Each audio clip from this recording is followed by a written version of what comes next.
정말 흥미롭습니다. 인간의 뇌하고 현존하는 최고 슈퍼컴퓨터. 과연 누가 더 빠를까? 지금 시작하겠습니다. 네, 안녕하세요. 언뜻 생각하면 답은 좀 뻔해 보이기도 해요. 그렇죠. 요즘 슈퍼컴퓨터들 초당 100경번 연산, 엑사플롭스 시대라고 하니까요. 맞습니다. 그 슈퍼컴퓨터 성능은 보통 플롭스, 그러니까 초당 부동소 수점 연산 횟수로 쟀는데 요즘엔 엘카피탄 이런 건 1.7 엑사플롭스를 넘어섰고요. 프론티어, 어로라 같은 것들도 엄청나죠. 1.7 엑사플롭스, 10의 18승. 와, 1초에 10경번 넘게 계산한다는 거잖아요. 네, 양자역학 시뮬레이션이나 아니면 아주 복잡한 기후 모델링 같은 데 쓰이죠. 정말 극한의 정밀 계산이 필요한 분야들요. 와, 이건 거의 F1 경주차가 아니라 우주선 속도 같은 느낌인데요.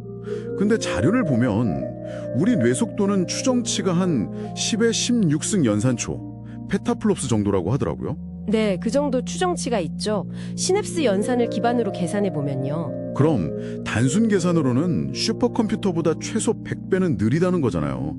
솔직히 여기서 그냥 게임 끝난 거 아닌가요? 하하, 바로 그 지점이 이제 첫 번째 반전이 시작되는 곳입니다. 빠르다는 기준을 한번 바꿔보자는 거죠. 에너지 효율성으로요. 에너지 효율성이요? 네, 예를 들어 프론티어 같은 슈퍼컴퓨터는 전력을 한 20메가와트쯤 써요. 2천만 와트죠. 이게 어느 정도냐면 작은 도시 하나 밝힐 수 있는 전력이에요. 2천만 와트요? 와, 그럼 저의 뇌는요? 맨날 쓰는데 이 정도면 뇌는 놀라지 마세요. 고작 20와트 정도 씁니다. 네, 20와트요? 와, 저기 지금 거의 꺼져가는 전구하나 수준 아닌가요? 맞습니다. 그러니까 20와트 대 2천만 와트. 계산해보면 에너지 효율이 거의 100만 배 차이 나는 거예요. 100만 배. 와, 이건 그냥 단순 비교가 아니라 아예 차원이 다른데요? 100만 배라니? 이게 결정적인 차이점입니다. 만약에 슈퍼컴퓨터가 뇌처럼 딱 20와트만 가지고 작동한다. 그럼 성능은 정말 비교할 수도 없을 정도로 뚝 떨어지겠죠. 그렇겠네요. 그 많은 열은 또 어떻게 하고요? 그렇죠. 이 엄청난 전력 소모랑 발열 문제가 사실 현재 컴퓨팅 기술의 어떤 근본적인 한계 중 하나거든요. 그러니까 지속 가능한 성능, 이걸 생각하면 뇌가 압도적인 거죠. 이야, 에너지 효율 면에서는 정말 뇌의 압승이네요. 이건 논증이 여지가 없겠어요? 근데 또 자료에 더 흥미로운 주장이 있더라고요. 어떤 거죠? 뇌가 그 20와트로 하는 일들 있잖아요. 예를 들면 패턴을 인식한다거나 아니면 복잡한 의사결정 같은 거요. 이런 인지 능력을 기능적으로 따져보면 오히려 엑사플롭스, 그러니까 10의 8제곱 성능에 해당할 수도 있다. 이런 주장이 있더라고요. 아, 네네. 그런 연구 결과들이 있습니다. 근데 아까 원시 속도는 10의 16제곱 정도라고 했잖아요. 그럼 기능적 성능이랑 100배나 차이가 나는 건데 이게 어떻게 가능한 거죠? 좀 헷갈리는데요? 네, 그게 바로 연산의 질이 다르기 때문이라고 설명할 수 있습니다. FLO, FS는 아주 정밀하긴 한데 사실은 단순 반복적인 수학 계산이거든요. 네, 그렇죠. 더하기 빼기 같은 거 엄청 빨리 하는 거죠. 그러니까 정밀도는 좀 낮을 수 있어요. 하지만 훨씬 복잡하고 여러 층위의 정보를 동시에 다루죠. 수많은 입력값을 한꺼번에 고려하고 맥락을 파악하고 심지어 확률적으로 추론까지 하잖아요. 아하, 우리가 그냥 쓱 한번 보고도 이게 어떤 상황인지 대충 파악하는 것처럼요. 정확합니다.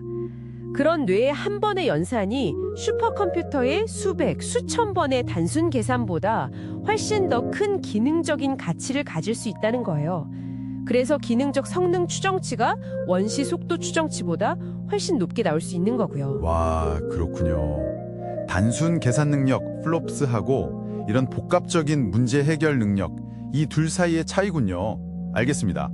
그럼 작동 방식, 그러니까 아키텍처 자체도 완전히 다르겠네요. 네, 맞습니다. 이게 또 세 번째 반전이죠. 슈퍼컴퓨터는 대부분 디지털 방식이고 중앙 처리 장치 CPU 중심으로 좀 순차적으로 작동하는 경향이 있죠. 그리고 정해진 클럭, 신호에 딱 맞춰서 움직이는 동기식이고요. 네, 딱딱 맞춰서 움직이는 거죠? 반면에 뇌는 이건 생물학적 구조잖아요. 수백억 개의 뉴런이 어떤 중앙 통제탑 없이 동시에 병렬적으로 작동해요. 대규모 병렬 처리죠. 그리고 결정적으로 뇌는 비동기식으로 작동합니다. 비동기식이요? 그건 뭐랄까 각자 알아서 신호가 오면 처리하는 방식인가요? 마치 오케스트라 지휘자 없이 연주자들이 알아서 박자 맞춰 연주하는 것처럼? 네, 아주 좋은 비유입니다. 각 뉴런이나 뇌의 특정 영역이 어떤 신호나 정보가 준비됐을 때, 필요할 때 알아서 처리하는 방식이에요. 신경신호 전달 속도 자체는 컴퓨터 전기 신호보다 비교도 안 되게 느려요. 음속보다도 느릴 정도니까요. 네, 그렇게 느리다고요? 네. 하지만 이 엄청난 병렬 구조하고 비동기 처리 방식 덕분에 오히려 훨씬 효율적으로 작동하는 거죠. 특히 복잡하고 예측 불가능한 실제 세상에 대응하는 데는요, 속도보다는 처리량과 유연성을 극대화한 그런 설계라고 볼 수 있습니다. 이야, 정말 신기하네요. 느린데 더 효율적이라니. 자, 그럼 마지막 네 번째 반전. 유연성과 적응성이군요. 자료 보니까 뇌는 하드웨어랑 소프트웨어가 그냥 하나로 합쳐져 있다. 이런 표현이 있던데요. 네. 이게 정말 경이로운 지점인데요. 뇌는 학습, 즉 소프트웨어 실행을 통해서 시냅스 연결 구조, 그러니까 하드웨어 자체를 물리적으로 바꿔버려요. 이걸 이제 신경 가소성이라고 부르죠. 아, 신경 가소성 들어본 것 같아요. 예를 들어서 우리가 새로운 언어를 배우면 뇌는 그 언어 정보를 처리하는 데 필요한 신경망 자체를 새로 만들거나 강화시켜요. 컴퓨터로 비유하자면 어떤 프로그램을 실행시켰더니 갑자기 CPU 회로가 스스로 바뀐 셈이죠. 심지어는 유전자 발현을 조절해서 필요한 단백질, 그러니까 부품까지 스스로 만들기도 하고요. 프로그램을 돌렸더니 하드웨어가 바뀐다? 와, 심지어 컴퓨터한테는 완전 오류 출입받는 노이즈나 어떤 무작위성 같은 거 있잖아요. 이런 걸 뇌는 오히려 학습이나 창의성에 활용할 수도 있다고요? 네, 그럴 가능성이 높다고 보고 있습니다. 뇌는 100% 완벽한 정밀도보다는 주어진 환경에 효율적으로 적응하는 능력을 더 중요하게 여기는 것 같아요. 정말 대단하네요. 자, 그래서 정리를 좀 해보자면요.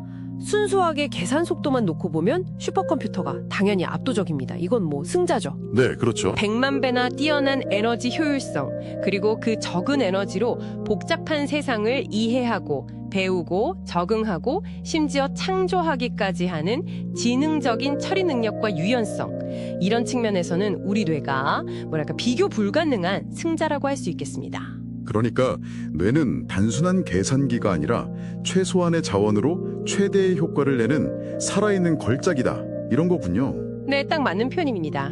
바로 이 놀라운 효율성 때문에 요즘 그 뇌를 모방하려는 뉴로모픽 컴퓨팅 연구가 그렇게 활발한 거군요. 맞습니다. 미래의 컴퓨팅은 결국 이 에너지 문제를 해결해야 하거든요. 그래서 점점 더 우리 뇌 구조를 닮아갈 수밖에 없을 겁니다. 어쩌면 해답은 이미 우리 안에 있었던 걸지도 모르죠.